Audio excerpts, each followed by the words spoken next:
Y buenas a todos. En el vídeo de hoy analizaremos lo bueno y lo malo de Saint Seiya Next Dimension. ¿Kurumeme se ha quedado sin ideas? Pues muchos opinan que Next Dimension huele a refrito de las 12 casas, pero ¿tienen razón? ¿O es una gran obra? Dicho esto, comencemos. Primero empecemos con lo bueno. En un principio Next Dimension fue recibida con mucho entusiasmo por gran parte de los fans, pues tras 243 años de espera, por fin tendríamos la continuación canónica de la historia de los Caballeros del Zodiaco después de la saga del Dios Emo, algo que la mayoría esperábamos con ansias, aunque quizás no se cumplieron nuestras expectativas, pero de eso hablaremos luego. El caso es que por fin sabríamos qué había pasado con Seiya después de que Hades lo mandase a la puta en su batalla final. Además, Next Dimension al principio planteaba situaciones ciertamente intrigantes, como los viajes en el tiempo, la aparición de un 13º Caballero de Oro, o la traición a Athena de Suikyo y el Patriarca, así como la identidad de este último. Un misterio que, conociendo a Kurumeme, creo que nunca será revelado, aunque hay teorías al respecto. Pero como dijo Jack el Destripador, vamos por partes. La introducción del viaje en el tiempo dentro del canon de Saint Seiya me pareció algo muy interesante a la par que confuso. Se supone que Athena y sus caballeros no debían hacer nada en el pasado que pudiese cambiar la historia, pero ya vimos que les valió Bérgamo, sino que le pregunten a Sirius. Por regla general se suele pensar que los cambios en el pasado no podrían modificar el futuro, solo crearían nuevas líneas temporales. Aunque parece que Kurumada ha preferido que haya una línea temporal única que puede ser alterada, lo cual es interesante, porque si por ejemplo Hades muriese definitivamente en la Guerra Santa del siglo XVIII, la Guerra Santa del siglo XX nunca se llegaría a producir, así que el burro alado y los 5 dorados estarían vivos de nuevo. Aunque Cronos parece contradecir todo esto cuando da a entender que hay líneas temporales diferentes, o sea, un multiverso.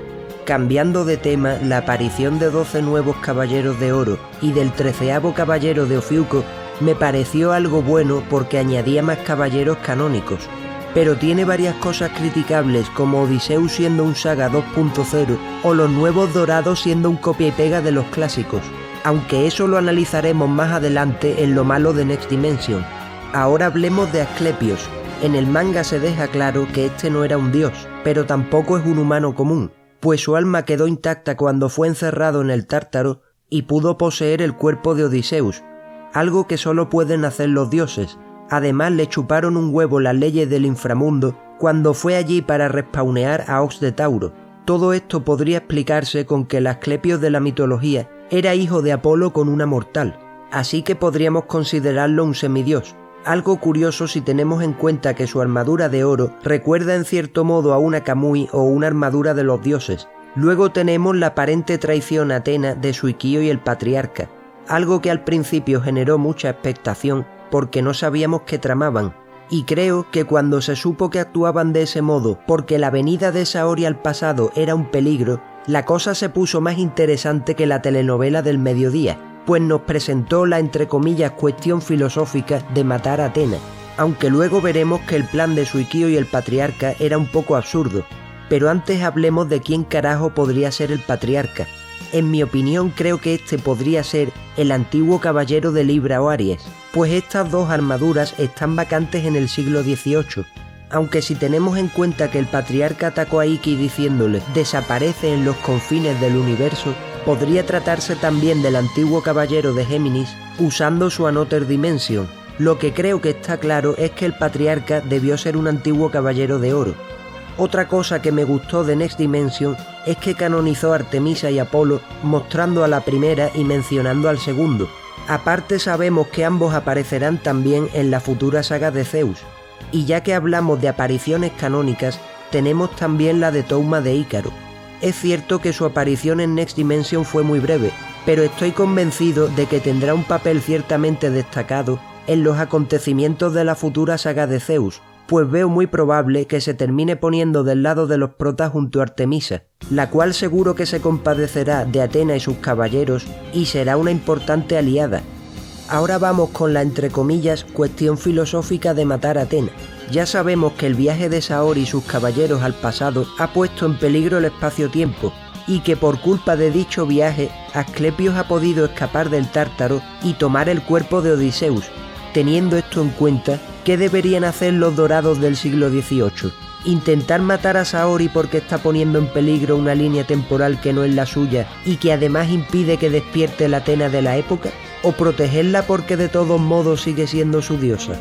Además, todo esto chocaba con la lealtad y cariño que la mayoría de caballeros de oro le tenían a Odiseus, quien se dedicó a ascender por las 12 casas probando la lealtad de cada caballero de oro. Y era muy bonito verlos decir que por muchas cosas que le debiesen a Odiseus, ellos eran ante todo caballeros de Atenas.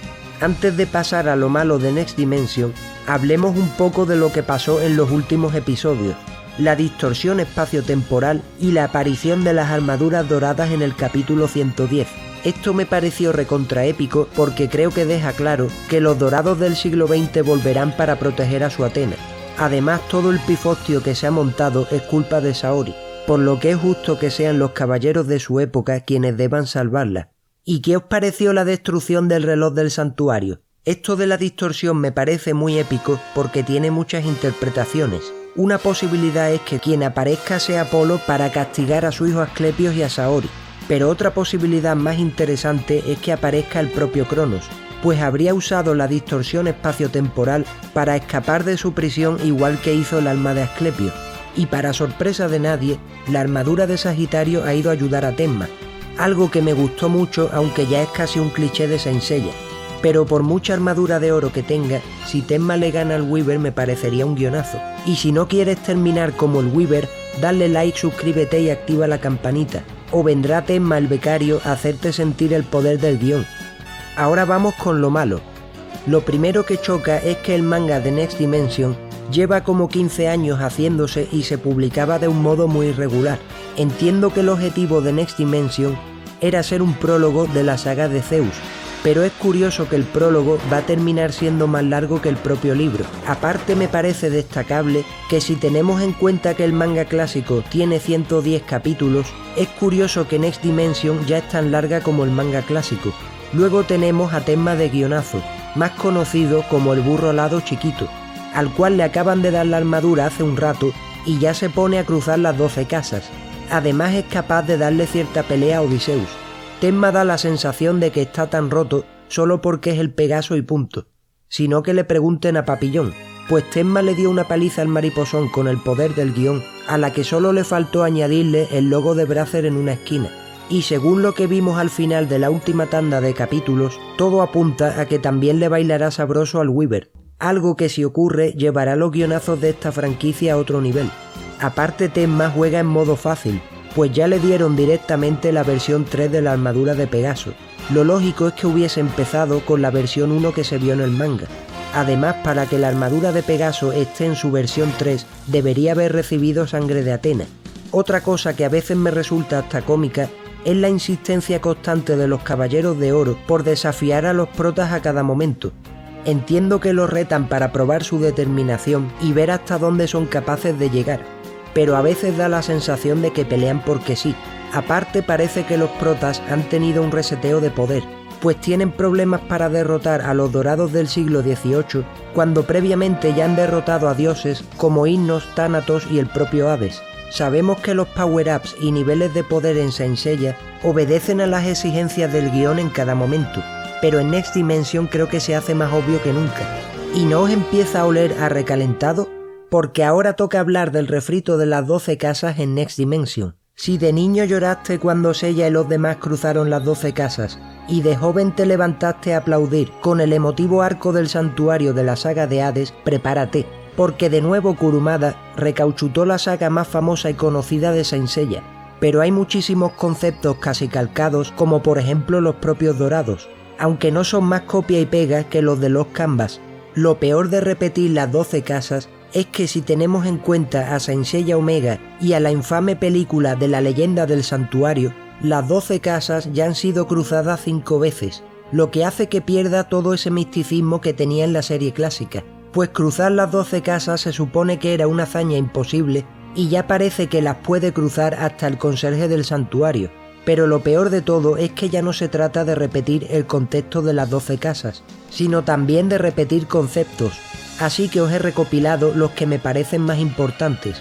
Por ejemplo, Abel y Caín son el mismo concepto de la bipolaridad de Saga, pero separado en dos personas. Luego, la actitud de Suikyo diciendo que ha venido a por la cabeza de Athena es igual que la de Shura, Saga y Camus en el arco del santuario de la saga de Hades. Además, también llora lágrimas de sangre. Por otro lado, el patriarca intenta matar a Athena con una daga siendo un bebé, pero es salvada en el último segundo por Shijima, igual que hizo a Ioros en la saga de las 12 casas. También Kaiser de Leo le calienta la cara al espectro del gusano, igual que hizo a Ioria en el arco del santuario de la saga de Hades. Y Suikyo mandó un mensaje a Athena escrito con su sangre en unos pétalos, algo idéntico a lo que hizo la rubia en el arco del santuario de la saga de Hades. Pero ahí no queda la cosa, pues el caballero de Tauro muere de pie y de un solo golpe, igual que le ocurrió al de Varán en el arco del santuario de la saga de Hades. También los espectros intentan invadir las 12 casas, igual que pasó en el arco del santuario de la saga de Hades. Aparte, para sorpresa de nadie, los protagonistas tenían que cruzar de nuevo las 12 casas en una carrera contrarreloj para salvar a Athena. Y ahora viene mi favorita. En su pelea contra Tenma de guionazo, Odiseo demostró ser un copia y pega de Saga en el final de la saga de las 12 casas. Primero le dice a Tenma que siga para salvar a Athena, pero luego se vuelve malo y lo ataca al grito de desaparece en otra dimensión. Para terminar, hablemos del fabuloso plan de Suikyo y el patriarca. Se supone que Suikyo y el patriarca simularon traicionar a su diosa porque sabían que el viaje al pasado de Saori era un peligro y había que hacer algo. Así que Suikyo fue hasta el castillo de Hades para convertirse en miembro de su ejército y jurar que matará a Athena. El caso es que una vez que Suikyo se ganase la confianza de Hades, debía aprovechar la situación para acabar con este usando la espada de Crisos. Pero el patriarca debió fumarse uno bien gordo cuando le pareció buena idea enviar a un único caballero de plata para matar al dios del inframundo. ¿Acaso piensa que Suikyo es Johnny Rambo? Pero ahí no queda la cosa, porque como Shijima llegó para detener al patriarca en el momento justo, el plan maestro se fue a la puta y hubo que pasar al plan B, el cual consistía básicamente en lo mismo que el anterior, solo que Suikyo debía cruzar previamente las 12 casas para matar a Saori él mismo. Después volvería con su cadáver hasta Hades y aprovecharía un descuido de este para matarlo. En fin, ¿qué podía salir mal? Como conclusión, creo que Next Dimension empezó como una historia interesante, pero parece que Kurumada no supo inventar casi nada nuevo y se dedicó a repetir conceptos ya vistos. Además, la irregularidad en las publicaciones de nuevos episodios y el haber invertido tantos años en presentar a nuevos personajes para nada es algo que terminó pasándole factura, pues no terminaba de quedar claro qué rumbo quería darle a su historia. Solo nos queda esperar que la futura saga de Zeus sea un evento de proporciones épicas que haga que haya merecido la pena todo esto, y que Kurumamadas no se lleve otros 15 años para terminarla. Antes de terminar quiero anunciaros que he activado la opción de miembros del canal, así que si te gusta mi contenido y quieres apoyarlo, puedes hacerte miembro por solo $1 al mes. Y por fin he abierto el chat de Discord para que votéis qué vídeos queréis que haga. Así que os dejo el enlace en la descripción del vídeo. En cuanto al enlace del chat exclusivo de miembros, os lo dejaré por las publicaciones del canal. Los patrones seréis mencionados al final de cada vídeo. Así que con tu apoyo no solo ayudarás a este canal, sino a difundir esta gran obra que nos enamoró a todos desde que éramos niños. Este vídeo no habría sido posible sin el apoyo incondicional de Raúl Ramos, Mario Roldán, Sánchez Guzmán, Cristian Andri, Guatamelón, Pablo Tormo, Víctor Martínez, Francisco Pena y Mauricio Mazatán. Y hasta aquí el vídeo de hoy. Espero que os haya gustado y como siempre digo, si tenéis cualquier duda, sugerencia, teoría, queja, amenaza, dejadla por favor en los comentarios. Dicho esto me despido. Muchas gracias y hasta otra.